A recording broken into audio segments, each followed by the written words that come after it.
galu bahasa heya tatami dete weda ba mamu yata miya kenyoko lo endo mame kenyoko waheya tatami teme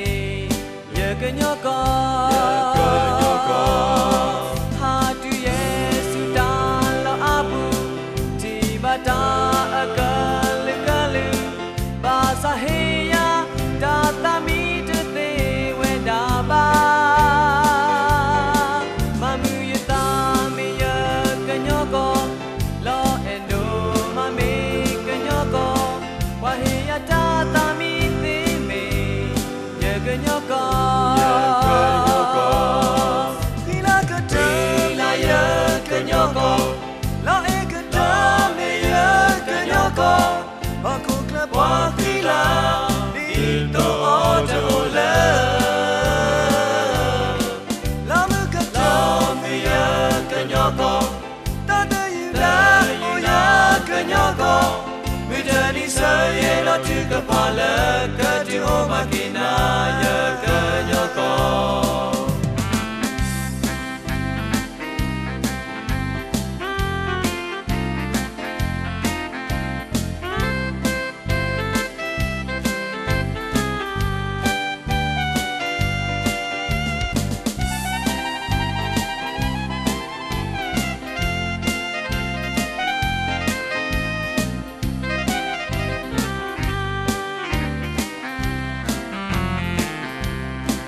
hatu Yesu dalo abu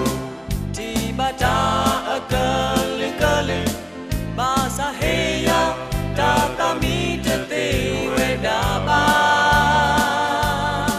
mamu yuta miya kenyoko lo endo mame kenyoko waheya tatami teme ya kenyoko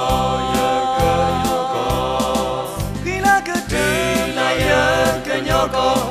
lae ketame ya kenyoko aku kelapa kila itu ojola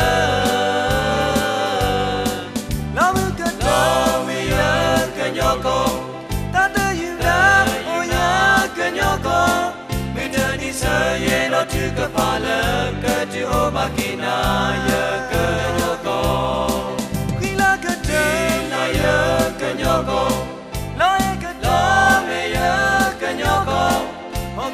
wakila itu ojola lama ketame ya kenyoko tanda yuda oh ya kenyoko